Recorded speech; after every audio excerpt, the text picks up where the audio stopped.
Welcome, viewers and listeners, to the Total Football Analysis EPL podcast. We are the Thinking Fans podcast. Each week, we get together with our besties who are current pro players, real coaches, academics, and stat heads. In the end, we want to provide thoughtful, hot takes about football.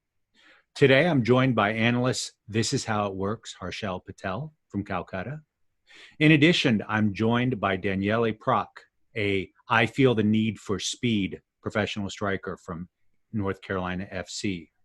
Finally, I'm joined by Dre Fortune, I can see the future scoring midfielder from North Carolina FC. I'm host Chris Mumford, known as the Professor. Bella ciao. During the fourth week of the restart, we are beginning to see teams of the future in the dying embers of the season. Arsenal is playing the best version of itself, while ManU is stealing the youth movement mantle from Chelsea. Leicester and Chelsea are in the hot seats. Liverpool and ManCity are reminded of their mortality, and that regression to the mean is as certain as death and taxes. The relegation battle is getting more and more clear as teams run out of games. Meanwhile, the FA Cup has been as dramatic as ever, as the team's youngsters show their stuff. Yes, sometimes dreams come true faster than you think. Well, let's go ahead and start this week with a recap of the Arsenal-Liverpool game, billed to be super high octane, where the youth movement are taking on the mammoth of the league, Liverpool. In the very end, what we saw Liverpool with 69% of the possession. They had 24 shots compared to Arsenal's 3. In the second half, there was a 10-minute spell where Liverpool had 91% possession. As well as the expected goals was 2.22 and 1.32 for Arsenal. Salah had many opportunities, but the game ended up digressing a bit into almost a playground poacher pickup game where a couple of missteps from some defenders ended up making the difference. Harshal, can you pick it up from there? Yeah, and obviously the headlines and the focus was on the fact that both of Arsenal's goals came from errors by Van Dijk and Alisson, which, I mean, both of them are really rare, so to have both of those sort of things happen in the same game is like lightning striking twice, lightning striking the same spot twice, literally. But if you look at the tactics, I think Arsenal fans will be really happy because you can finally see the sort of identity that Mikel Arteta has been trying to build come through on the pitch. He's been playing with the back three now for, I think, this was the 7th game, and counting the FA Cup semi-final, I think it will be the 8th game in a row where he's played a back three. And I don't think that it will be his formation, sort of his first choice formation going forward, but it's working for the team right now because it's giving David Luiz the opportunity to be able to show his playmaking skills from the back as such, but also have some additional defensive security around him. We've seen Kieran Tierney do really well as the sort of left-sided centre-back because he can play out from the back really well. And we saw that in both games. And he can obviously defend as well. And what I really liked about Arsenal in this game was the fact that they pressed Liverpool well. But at the same time, in the second half, they were, as you said, the possession stats tell you that Liverpool had, the vast majority of possession in the second half. But Arsenal were absolutely content to let them have the ball. They sat back in literally, it was like a 6-2-3 at times. They had a back six. And then they made the space extremely compact. Liverpool had to try and get crosses in, but they did have chances, but they got lucky as well. Martinez made a couple of good saves, but they did really well in terms of sort of congesting the central areas and not allowing Liverpool to progress from there. And on an attacking sense, I thought the pressing was really good. I thought Lacazette was used really intelligently. He was dropping in on Fabinho when Liverpool had the ball, when the Liverpool centre-backs had the ball, so Liverpool couldn't really progress the ball through that route. So I think it's coming together really well for Arsenal and for Arteta at this point in time. I will say that these sort of matches remind me that soccer is an unfair game like life, because Liverpool seemed to absolutely dominate. There are 2 slip-ups, and I would say that second goal, of which most people lay the blame on Allison, which I do as well. But I think that Robertson probably should not have made that throw in back to his keeper on his non-dominant foot, of which he had to one time against a super fast striker. And I appreciate the fact that Robertson has the confidence that he can whip the ball back at his keeper's non-dominant foot, but there are limits, I think. Dre, what's your take on the game? Yeah, obviously, I think at the start of the game, well, first I'll say I think the game went kind of how you'd expect it to go in terms of Liverpool dominating the possession and all that and being on the front foot.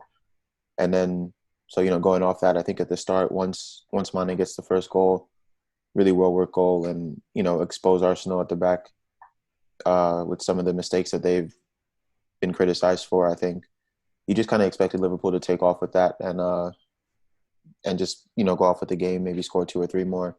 But we saw a really resilient Arsenal team kind of, fight back and make sure to claw their way back into the game and stay in it. Granted, there were a couple of mistakes. I think obviously the chances still have to be taken, and I think there were 2 well-taken goals, well-composed finishes in the box from Lacazette and was it Reece Nelson, I think. So, yeah, I mean, as an Arsenal supporter, I'm happy to see that. Obviously, we've spoken over the last week or so about how Liverpool's looked since winning the Premier League.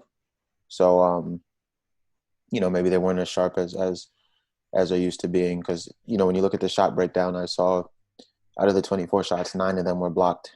So I think that's, another credit to Arsenal and how they've been getting after it defensively, and really positive signs for the future.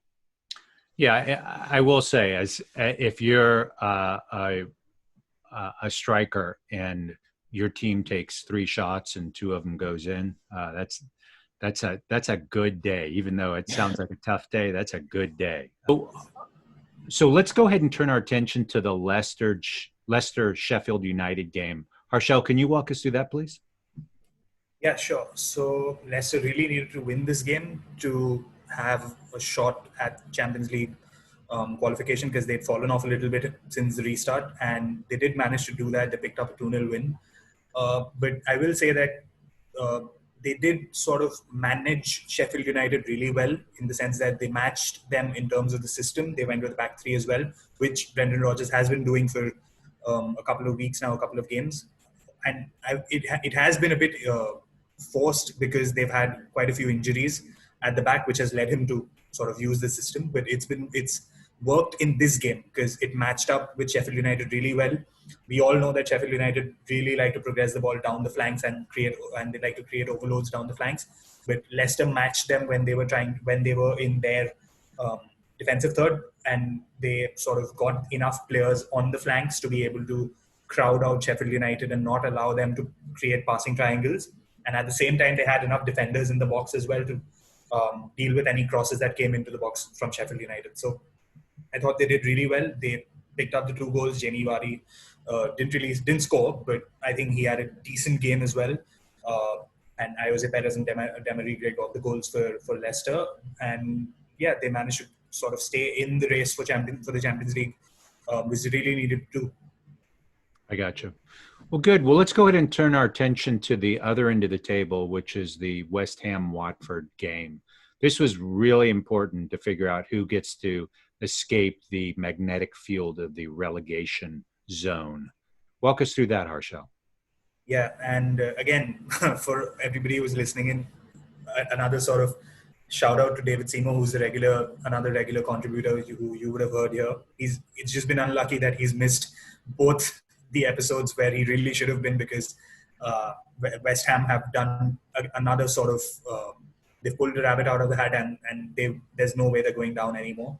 But I will say this: we're recording this on the evening where we've heard that Nigel Pearson has been sacked by Watford, and on the evidence of this game, of the West Ham Watford game, I can see why. Because the first half, it looked like Watford were not really competing at all. I mean, West Ham were first to every challenge. They were a lot more aggressive. They got the 3 goals as well, but Watford didn't really look like they were in it. Like, if you look at the third goal, which Declan Rice scored, which was a great goal. I mean, he scored it from outside the box. He hit a shot, like a really good shot, but there was nobody closing him down. And you look at the other goals as well, their mistakes, the midfielders are not being picked up when they're making forward runs, and they just look limp, and I don't understand why that would be the case when you're down at the bottom of the Premier League. So in that sort of, when you look at it that way, I can understand why the Watford owners and the management have decided to remove Nigel Pearson for the last two games. But at the same time, they're playing Manchester City and Arsenal, so they're on a bit of hiding to nothing. I don't know how they can expect. I mean, they'd be lucky, I think, to get a point from those two games. So Watford really are in trouble, because if Aston Villa can pick up a point or even pick up one win from the remaining two games, I think Watford will go down. And this game will be a massive reason why. Harshal, sorry. You mentioned how Nigel Pearson got sacked today, right? But I agree. Watford weren't ready in that 6-pointer game against West Ham. But what's a new manager going to do? He's going to walk into the locker room and say, what? Okay, we're going to have to beat Arsenal and the ManU. And City. And City, so sorry. He's not going to have time to work on any tactics, on any movements, on improving any kind of chemistry. So I do not see the point of this sacking. Do you think it's possible that maybe the players kind of just gave up on the coach towards the end? I mean, Harshal mentioned how, they kind of look like they've given up. Maybe the players don't have any belief or confidence in the coach anymore, and that change may be able to spark something. I don't know. Obviously, you're right. I mean, I don't think tactically anything will change, but if you're in that trouble position, mm-hmm. why would you give up? Like, the coach that you have should not be really a factor in turning down your motivation, in that you are there. You want to play Premier League football again next year. You want to have a Premier League contract again next year. Why would you turn against the coach for the last two matches, especially knowing that you're playing against two big teams? So you're just adding to the confusion, to the negative vibes, I think. I don't think that's the case, to be honest. Like what you said, Ray, I don't think that's the case, because, I mean, remember, Pearson came in at Watford, I think, in November last year, when they had like 8 points, I think, at that point from I forget the number of games, but they were really in the middle of the relegation mix, and he's done really well in getting them out of it, in the sense that they have a fighting chance. If you remember, they've been the only team to beat, not the only team, they were the first team to beat Liverpool this season. With that 3-0 win, they've had a couple of other standout sort of performances as well, and they had, I think, a 6 or 8 game unbeaten run back in December, which sort of hauled them above water. So I really don't think it's a case of the players turning against him. I think it's, from whatever I've seen on Twitter and on social media, it's come down from the management rather than sort of a thing from the players, where it was the display in that game that has sort of forced their hand. Although, again, it's a little unbelievable to think that one game or even just one half of football could suddenly make them so annoyed or furious or whatever to sort of completely change the way they're going about things with just 2 games to go. But that's the sense I've been getting from social media. And obviously this is just happened a few hours ago in the evening, so we'll probably get to know a bit more as the week goes on. But it's the under-23 manager who's going to take over. So he is a little bit familiar with the players. He was caretaker manager earlier in the season as well. So they do have that thing going for them, whether it's someone familiar coming in. But yeah, I mean, City and Arsenal, both teams who can, I mean, I really don't see Watford even picking up a point from either of those two games, especially with all the turmoil going on. So, yeah. Well, so let's go ahead and turn our attention to the Spurs-Leicester match on Sunday. And that really looked like it was going to be a complete dominant performance by Leicester. They held the ball most of the match, 71%, had 24 shots on goal compared to the Spurs 7, of which 6 were on target for Leicester and only 3 for the Spurs. But guess what ends up happening? The Spurs end up winning 3-0 in an absolutely gritty performance by Harry Kane. And I will say, the Spurs are no longer they've gotten all the Pochettino stamped out of them. This is a complete Mourinho sort of setup here with counterattacks. Son looked very, very lively, amazing. He is the Duracell bunny. He keeps running and running and running. And what I was really struck by was the contrast both in terms of playing styles, but also in terms of how Vardy and Kane, how they looked on the pitch. Daniele, when you look at these strikers, as you're a professional striker, what are qualities that you see in each of them, and what are some of those qualities you wish to aspire towards? Yeah, for sure. We're talking about two killers, right? In and around the box. Vardy is leading the Premier League in goals with 23. Harry Kane just scored 2 today and is up to 17. I like the way they occupy really the opponent defensive line, in that they're always a threat. Just seeing them makes their opponent defense very intimidated. Of Vardy, I especially admire the way he is able to take off and just make runs in behind. He's powerful. He's explosive. He never gives up, and it seems like he always wins all the rebounds. With the defenders, it always seems like the ball always ends up where he is. That's because he's just decisive and has one target, just going straight to goal. And today, Harry Kane just showed how good he is, how complete of a striker he is. Just look at the second goal showed how he can run as well. The counter attack from the corner kick, he made a great run, finished first touch with his left foot, and the third goal, Tottenham's third goal, picked up the ball from the left side of the box, engaged in a 1v1, moved the ball on his right foot, and then just curled it on the far side. So two very complete strikers. Yeah, you're right, Chris. I try to get inspirations from them. I look at the way they move in the box. I look at the way they work for their teammates. And today, even though, like you said, Leicester had better stats, Kane won the 1v1 duel with Vardy. Yeah, they scored with 100% of their shots. Three goals on 3 shots on total. So pretty impressive. Hey, Dre, let's switch our attention towards the FA Cup. Let's chat through the ManCity Arsenal game. Yeah, just battle of Pep and his little prodigy Arteta there. As you'd expect, Manchester City, I believe, had 71% of the ball or something like that through the entire game. And again, just another gritty and resilient performance from Arsenal, similar to the Liverpool game.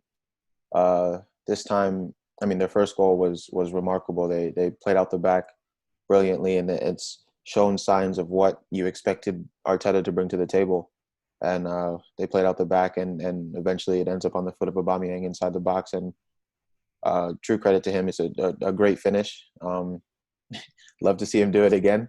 It was definitely an interesting one outside the booth there, but no, I love that. And then they went on and got the second one, and they just defensively, they were solid. I mean, City had, I don't remember the exact number. I think it was around 14, 15 shots, something like that, but there was only one on target throughout the entire game. So obviously they struggled in front of the goal in terms of hitting the target, which made it a lot easier for Martinez. And that's credit to, his defenders in front of him. So it was a really good watch for me. I mean, I really enjoyed the game. And again, Arsenal just kind of growing into more of who they're going to be. Unfortunately, it's a bit late concerning, the table and all that, but maybe they can go on to win the FA Cup.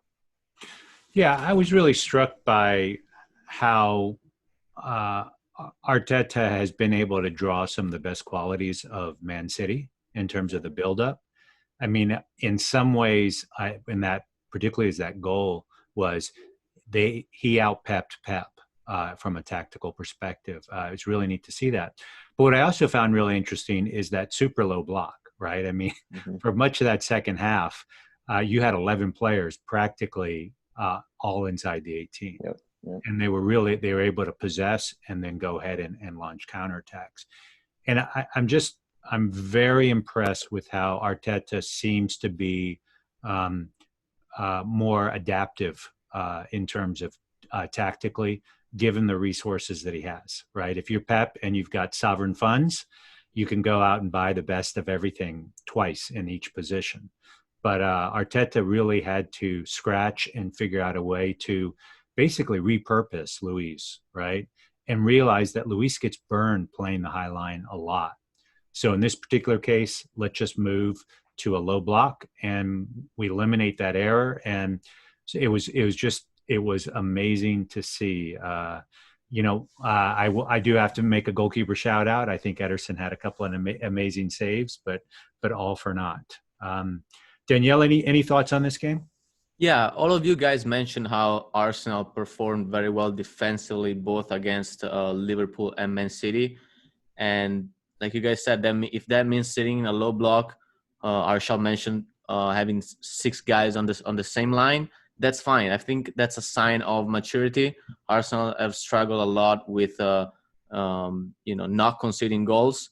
So these past 2 games against the best 2 attacks in the league, I think it could be seen as a positive sign of an improved defensive mentality from Arsenal. Yeah. One of the other comments I'd like to make is that I think Arsenal's demonstrated and Chelsea that they can be the spoiler, that they can beat anybody. And who would have imagined a week ago we would be saying that Arsenal beat Liverpool and ManCity at full strength, more or less, right? I mean, that is very, very impressive. But time will tell if they'll have the consistency, right? Can they win consistently over 38 games? And I still think they need to address some issues in their back line. So that'll be really interesting to see where that takes us. Harshal, I know that this next game, the ManU-Chelsea game, is something that you had circled on your calendar as the highlight of the week. Help us unpack that. Yeah, I mean, obviously Chelsea picked up the win 3-1, and before we get into sort of individual player performances and all of that, I think tactically, I'd say Solskjaer was a little bit found out in the sense that United have beaten Chelsea earlier this season while playing a back 3, and they've done so sort of comprehensively. But the issue in today's game was the fact that, I mean, there was just no penetration with the ball, and there were a lot of individual errors as well, which obviously you can't really account for as a manager. But there was no penetration. We kept seeing Bruno Fernandes drop deep. I mean, there was a point where he was picking up the ball from Maguire and Lindelof, and he was dropping literally into like deep midfield positions, whereas he's supposed to be the number 10. And I think another fact, I mean, which does need to be mentioned, is the fact that United have played basically the same team for the last 6 odd games or so, and Chelsea had an extra 48 hours of rest as well. United played on the Thursday and they played on the Monday, whereas Chelsea had just played on the Tuesday. So Solskjaer tried to rotate the team. He brought Fred in instead. He put Pogba on the bench, and obviously changed the system as well, which had to be changed back again when Eric Bailly went off at halftime and United went back to a back 4. But yeah, I mean, I think tactically there were a few things that were out of sync, but it was just individual errors and fatigue which cost United on the day. Daniele, what's your take on the game? Do you have any opinions? Because I have one question for you after I hear your take. Yeah, I think Harshal summed it up pretty well. I don't think it was too swayed one way or the other. We had that late first half goal by Giroud. I think it was a great finish by the French striker.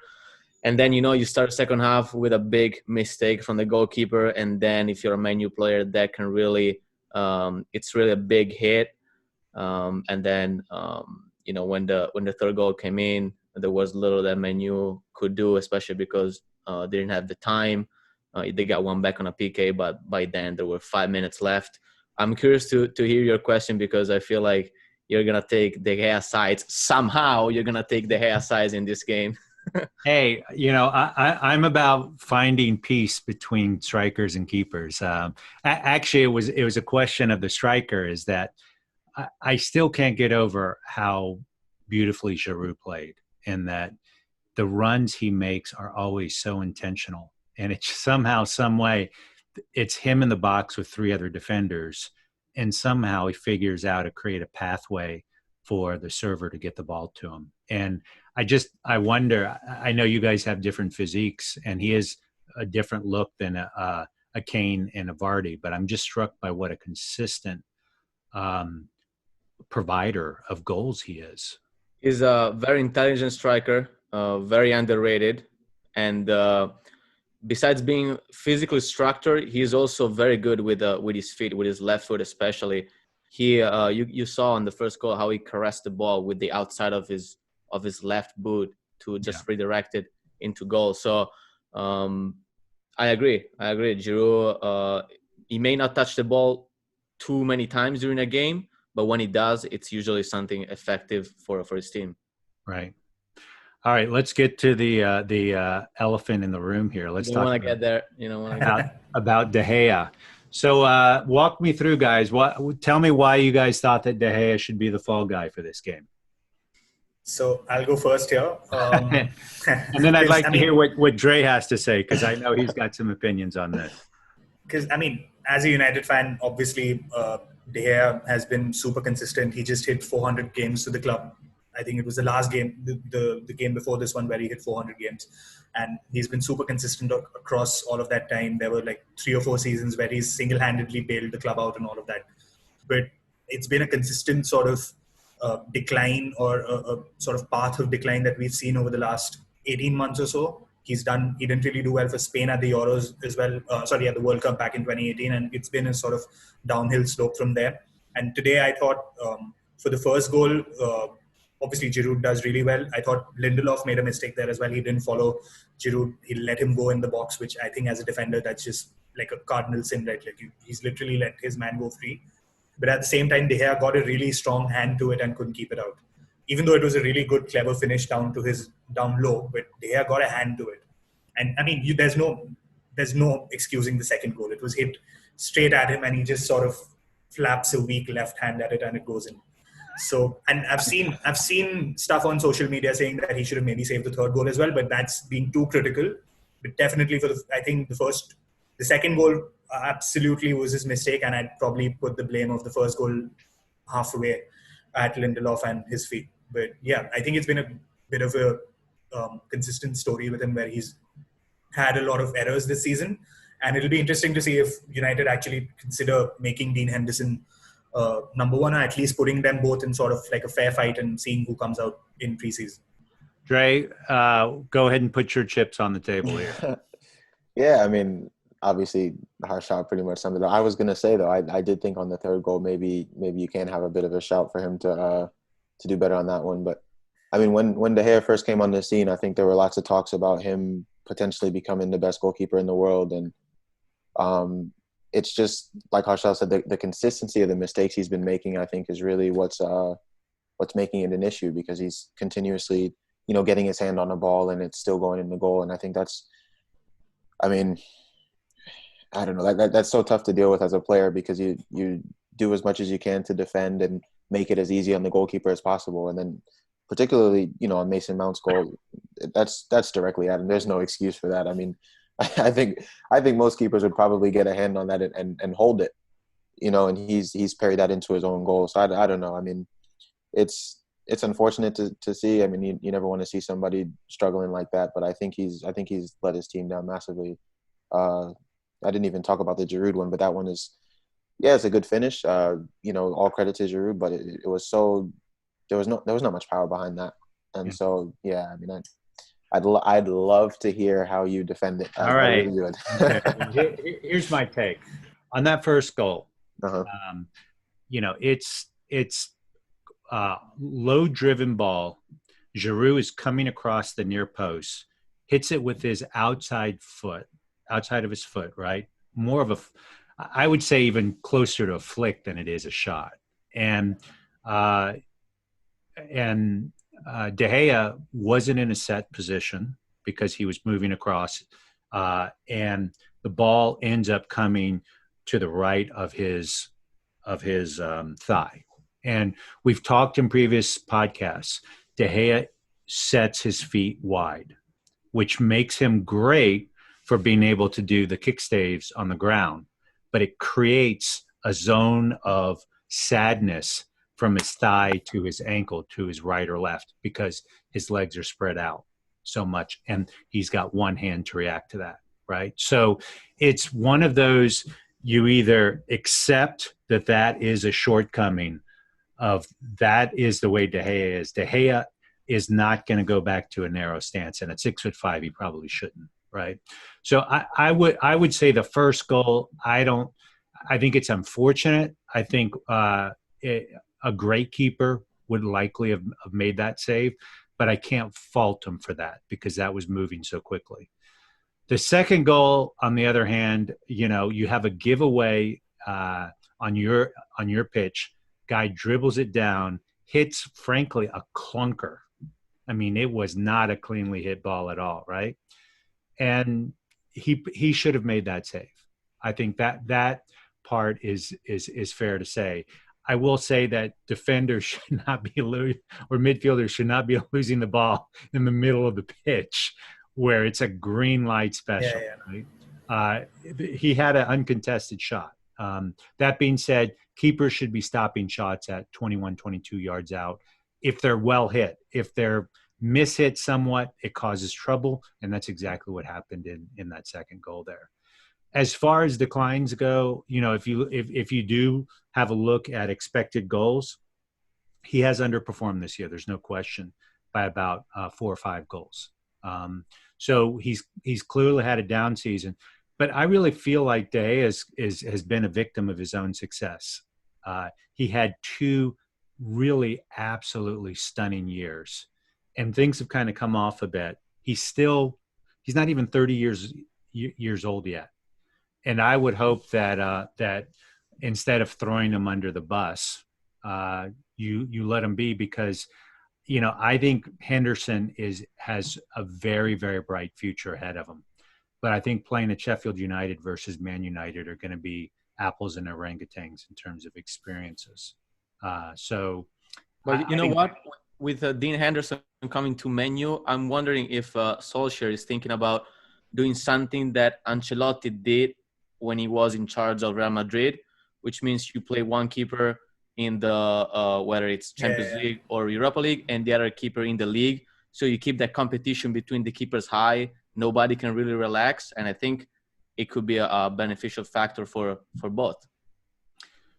Yeah, we'll see. I mean, I'll tell you, I think if you probably ask Henderson, he might want to stay at Sheffield United and play all the Premier League games instead of playing FA Cup and Europa matches, depending on where they end up. But it's a very challenging issue. I did say Henderson, I love his game a lot.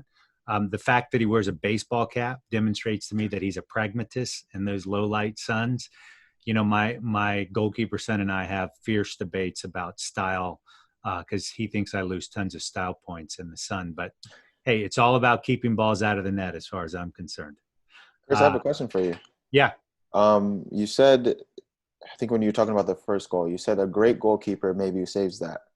Yeah. So do you think, I'm assuming you're suggesting that you don't put De Gea in that category of a great goalkeeper. Do you think that ManU, a club of their stature, should potentially be looking for another goalkeeper? I think they need to give De Gea another year. Okay. I think given what, first of all, I'm a pragmatist.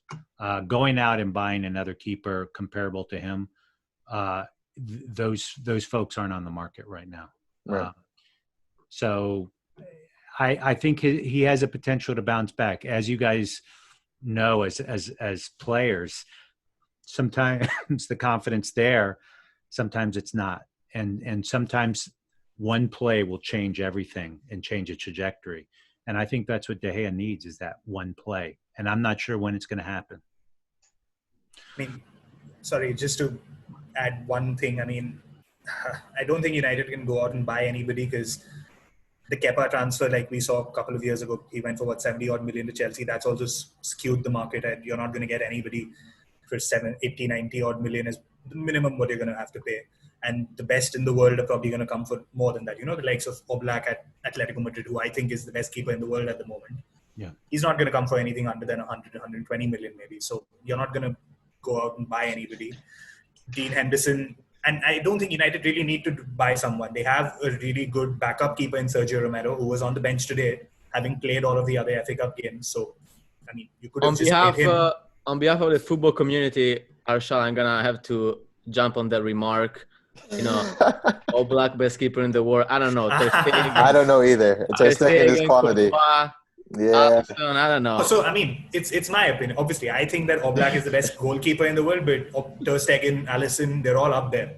I think that Oblak is the best keeper, and obviously, we all have different opinions. And if we get into that, I think this podcast will go on for quite a bit. But I agree. I mean, obviously, Ter Stegen. I'm happy to turn this into a goalkeeper podcast. I will say I agree that Oblak is the best shot-stopping keeper out there.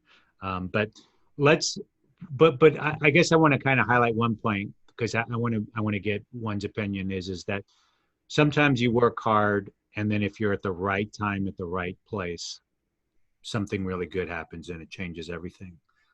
Much like maybe being on the 20-yard line and a goalkeeper not passing the ball and you intercepting the ball and you finishing. I don't know if that sounds familiar or not, Trey, but that sounds awfully similar to what ended up happening in the game on Friday. So that's how soccer is, right? I mean, sometimes you work really hard and you're banging your head against the wall, and then sometimes something happens and you're ready for the moment. Can you talk a little bit about that? I mean, yeah, like it's, people always talk about just continuing to work hard and be dedicated to your craft and whatnot. And sometimes it's going to bear fruits immediately, and sometimes it's going to take a little bit longer, and it's going to seem like, nothing's coming from it. But I think once you have that mentality that you're just going to keep doing what you're in control of and just, control what you can control and keep working, eventually all the cards will line up and fall into place. Yeah, I mean, I think I've seen that with Giroud this season, and and Lacazette has been a perfect example this week. Oh, yeah. Yep. So let's go ahead and switch our attention towards our last week of the season, which is an absolute heartbreaker. It's hard to imagine it's ending. Harshal, walk us through that ManU West Ham game. Yeah, Why does it matter? Why does it matter? Yeah, obviously, United are out of the FA Cup now, and the priority, I think it already was to finish in the top four. That's why we saw a bit of rotation from Solskjaer today. So I'd hope for some sort of reaction in terms of, in the game against West Ham. And I think West Ham also might just take their foot off the gas a little bit, given that they're more or less confirmed. I mean, they're not going to go down anymore because they've picked up the win and they've got, I think, 6 points on Aston Villa. So they're not going to go down. And I'm hoping to see a bit of energy, a bit more energy, and a bit more sort of a bit more cohesion in the team, in the display from Manchester United in that game than what we saw tonight. So, and United do need to win. If they win that, then they go into that final game against Leicester with their destiny in their own hands. They can pick up a win in that game as well, and then they'll be in the Champions League. So if not for West Ham United, this game is a definite sort of must win for Manchester United. Yeah, I don't see West Ham having too many chances in this game because ManU have just bigger motivations. I don't want to get our friend David angry about it, but West Ham can really be arithmetically safe even if they lose this game. Technically, yes, they have to pick up, I guess, 1 point. Yeah. But that's proven that Bournemouth and Villa win all their games. So, yeah, I think this is going to be I don't want to say an easy one for ManU, but a straightforward one, especially because we're going to see a reaction, I think, after today's loss against Chelsea. So, Dre, I'm going to put you on the spot on the Liverpool-Chelsea game. Does Liverpool have that much to play for? And is Chelsea, they've got a lot to play for, right, for that Champions League spot? Yeah, I don't think Liverpool really has anything to play for anymore. I think all the record opportunities are done with.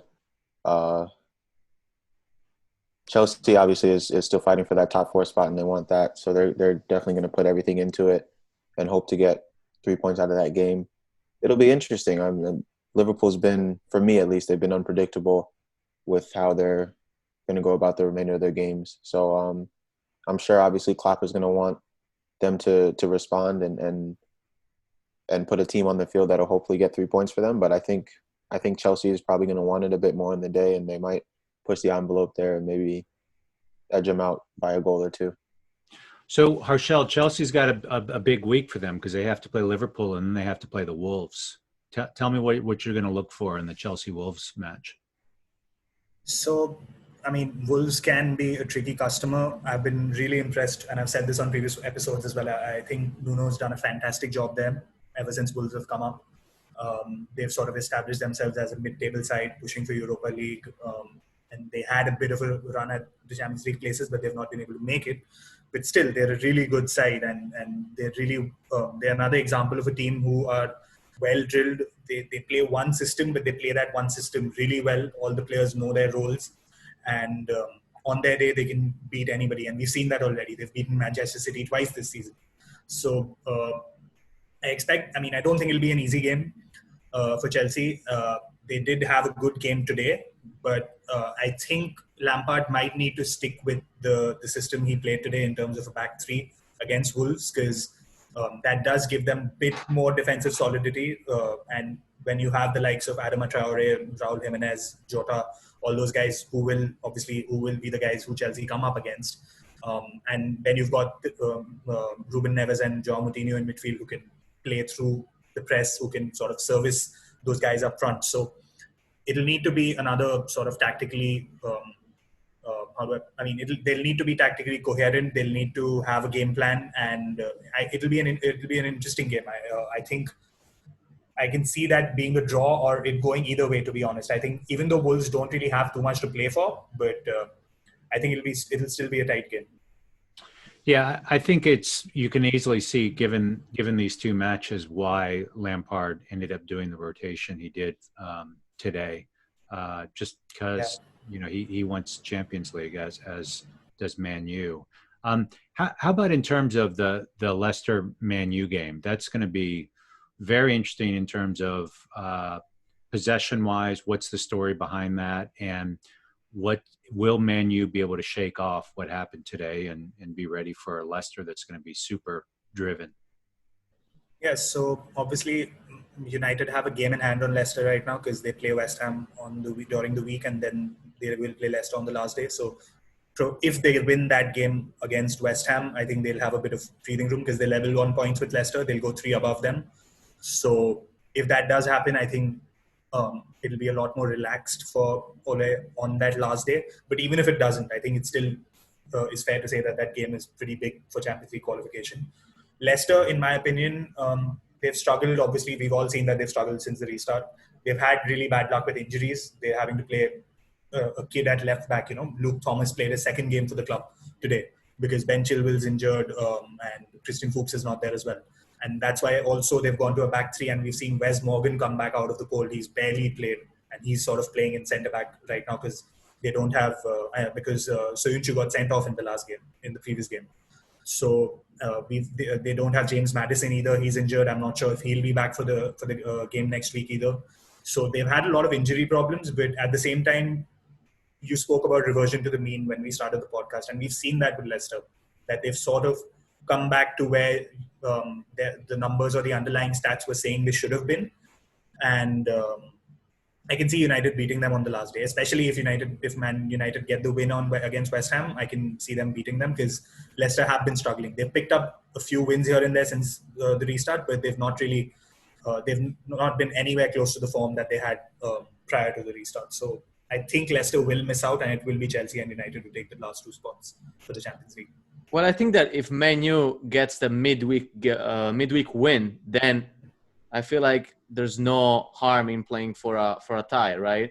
I'm not saying. Yeah, but I mean, you want to win to be sure, and it's the last game of the season. You want to see it out well and all of that. So yeah. Yeah, but we know how Leicester are dangerous in counter-attack. So yes, ManU will try to control the game, but I can see Solskjaer telling his players to always have coverage, always doubling down on Leicester wingers and attackers just to make sure that they don't lose that game. That's a priority.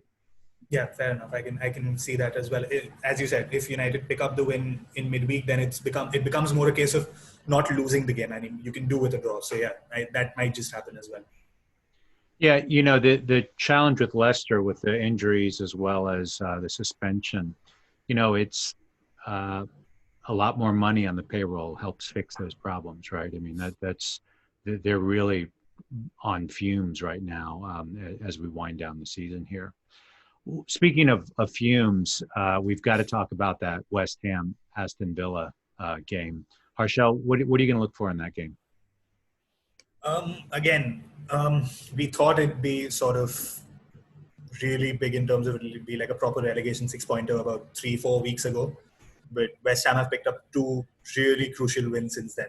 And as Daniele said earlier as well, they probably need 1 point to be secure from a mathematical point of view, but that's dependent on the likes of Watford and Villa and Bournemouth winning the rest of their games, which, I mean, I don't see any of that happening. Especially if you look at Watford's schedule, we already spoke about it. They play Arsenal and City. And that's, I mean, you really don't see them winning either of those games. So I think Villa will obviously have a lot more to fight for, and I can see it becoming a close game in the sense that if Villa, I am not going to go into the tactical sort of considerations here, but if, say, Villa score the first goal in that match, I can see it becoming a really, really exciting game, or I can see it becoming a sort of a game where we might see some more action happening, and we might see Villa may be able to get away from the bottom 3, which they've been in almost the majority of the season. So it depends, I think, on who scores first. If West Ham score first, I can see Villa sort of going to pieces and not being able to come back. But I think if Villa get the first goal, they'll really be able to mount a good challenge in that match. Good. Well, let's go ahead and shift our attention towards what are things we learned this week, or what are we going to be pondering next week? Dre, why don't I put you on the spot first? What are some of the things that you got out of this last week? Okay, so there's a few things. I'll start with Arsenal. Obviously, when Arteta came to the club, we all kind of expected that he'd bring the free-flowing attacking football that Pep brought to Manchester City and that he's displayed over the years. Instead, I think we've seen him solidify the back line and, their defensive shape and structure. And now he's asking for the club to, give him the money to go out and get what he needs for next season so that they can be more of a threat and threaten for, winning a title, whatever the case may be. So I think we've seen Arsenal. They're going to be a much stronger defensive unit. And if Arteta can get what he's looking for, I think they'll be back to competing for the Premier League next season, at the very least 2 seasons out. So I think it was really good, particularly this week, to see how they performed against the top 2 teams. Secondly, I think they confirmed this week that there will be 5 subs again next season, which I think is going to be a big thing in football because, for example, when ManU played Norwich in the FA Cup, I heard a number that it was like some 320 million that they brought off the bench or something like that. So for the bigger clubs being allowed to bring 5 players off the bench, I think that's really going to help them more than it'll help them, and it'll hurt the smaller teams because obviously they don't have as much firepower to bring off of the bench in these sort of games. So it'll be really interesting to see how that plays out. Super. Daniele. Sorry, Dre, did I hear that right? Arteta's going to ask for a bigger budget to win the league. Did I hear it right? Next season? You absolutely heard that correctly, okay. Danny. Come on, bro. Just making sure. Yeah, for sure. Write it down. Remember I said it. Well, we know they're contenders. Can they turn into winners? It seems like they can beat anybody on any given day. Daniele, what's your take? So one of the things that I learned is that by watching Liverpool is that it's so hard to keep the motivation high when you really don't have a goal anymore.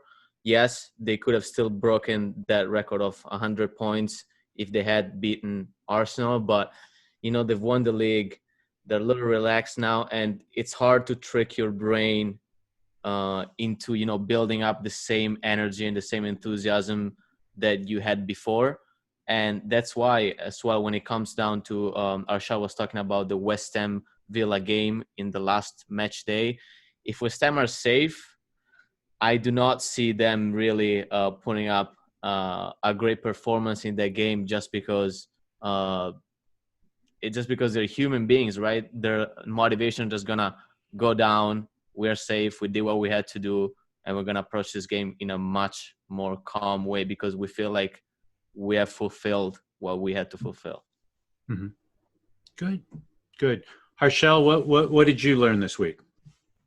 Yeah, just adding on to what Daniele said, I think that's spot on in terms of motivation because, as he said, you'd think that Liverpool would want to go out and get those records, but they won the league with the large, I think they had 7 or 8 games left. That's the earliest anybody's ever won the league. But they were out of the FA Cup, they were out of the Champions League, so they didn't really have anything else to play for. And it comes down, I think Daniele and Jay will know more about this, but the way I see it, it comes down to those split seconds where you might not make that run that you would have otherwise, or you might not go in for that tackle, or it's just that extra bit that you don't put in. And at that level at the Premier League, that's what made the difference for Liverpool. And I don't think it'll make too much of a difference in terms of how this team are thought of, because they've been one of the best teams in the league we've had. But yeah, I think they might just regret the fact that they've not got those records. But from a tactical point of view, if I were to look at the last week, and I was really impressed with Arsenal. They've obviously beaten 2 of the best teams in Europe, not just England. So all credit to Arteta and the way he set them up. I think from a squad building point of view, we can see now why Matteo Guendouzi has sort of been sidelined. Obviously, there has been off-field stuff that's come on, and Arteta clearly, there's been some sort of disciplinary issue there as well. But I'm really liking the pivot that Arsenal are playing at the moment with Xhaka and Ceballos, because both of them can receive the ball under pressure. They can get away from the pressing play and pass the ball out either to the flanks or to the guy who's in space ahead of them. So I think a priority for Arsenal will be to try and get Ceballos in on a permanent deal. I think Lacazette's done really well because he's also being used off the ball to press the opposition midfielder, the defensive midfielder. But when Arsenal do have the ball, he's dropping in, linking up play, and then passing it out to Aubameyang, who's making those runs in from the left. Kieran Tierney's done really well. I'm really impressed with him because he's a left back, but he's playing left centre half as if he's played there all his life. So, this week I've been really impressed with Arsenal, and they really look like they have a plan going forward. And as Jay said, if they can get some funds in and if they can get the players that Arteta wants, next season could be really interesting. So I think my take for the week is that as I mentioned earlier, soccer and life aren't fair, right? And in any given day, something can happen. Now, good things can happen, right? You can get the ball just outside of the box and have a green light special, or bad things can happen. And if you were to say that Arsenal were to play against a Liverpool and a ManCity, and ManCity and Arsenal would have close to 50 shots versus Arsenal's less than 10, and somehow Arsenal wins, right? That just shows you how messy and noisy the game of soccer is. And as much as I want to believe the narrative and fate and maybe Liverpool stepping off the pedal, I don't like the term, but regression to the mean. I just think that Man City and Liverpool have just been playing so above themselves that, at some point they got to lose. And it just so happens to be in this simulation that we're living in right now versus the other 100,000 that are going on consecutively. Liverpool and Man City happen to lose this week against Arsenal. So I just think that that's why we have to put our boots on and get out on the field, because you don't know which version of that 100,000 games is going to end up happening. I will tell you there is one certainty, though, and we'll probably get into this in future podcasts, is that guess what? The 4 teams that have a payroll of over $250 million are going to finish in the top 4, right? We had a little bit of drama with little old Sheffield with a $14 million payroll. We had a little bit of drama with the Wolves with a puny little $36 million payroll, right? And even Leicester, which is pretty big, they only have 80 million pound payrolls, I meant to say. So they are going up against the ManUs of the world, which have 365 million pound payrolls. So they're almost 10 times more than the Wolves, right? They're almost 20 times more than Sheffield. And guess what? The top 4 are in the top 4 because money helps a lot in soccer. Doesn't guarantee, but it greatly improves those probabilities. So those are the things that I ended up being left this week. Anybody have any thoughts or comments to that? Couple of things, Chris. You're right on that. I mean, I think there's a study that's been done, or there's a book basically, Soccernomics, if you guys have read it, which basically says that the highest correlation between the number of points in the league is with your wage budget. The higher your wage budget, the higher the chances of you making as many points as you can in the league. So that's basically what it is. The more, because obviously the more you pay out, the higher quality players you can get in. But another thing which I forgot to mention was the fact that we also saw Leeds United confirm promotion from the Championship to the Premier League next season. And I, for one, am really excited to see them. As a Manchester United fan, I do have a certain dislike for Leeds, but Marcelo Bielsa is just, it's going to be a hell of a ride. If he's still yet to sign a contract for next season. His contract actually runs out in a week or so, I think. He's still yet to sign a contract for next season, but I think he will, most probably. And if he does, we get to see Marcelo Bielsa in the Premier League, that's going to be a hell of a ride. Leeds have been one of the best teams to watch, I think, in England over the last 2-3 years, ever since he's been at the helm. And Pep Guardiola, Mauricio Pochettino, all these guys sort of love him and are his disciples. So it's going to be a lot of fun. I'm really looking forward to seeing Leeds next season. Harshal, I so look forward to it as well. Pep doesn't fly to another continent just to have a meeting with just any coach, and that happened in 2006 with Bielsa. The only trick is, guess what Leeds' payroll is? I'm sure it's the highest in the Championship. It is. It's 16 million pounds, right? So they're going to go up against ManU, which is 365. So I hope Bielsa's got multiples of coaching talent, because they're going to need it. If they are another Sheffield, that would be an absolute dream season for Leeds, in my opinion. So yes. So gentlemen, thank you so much for that. We would like to thank Total Football Analysis. They are the world's largest open source soccer analyst community. Please visit www.totalfootballanalysis.com. For now, bella ciao, ciao ciao.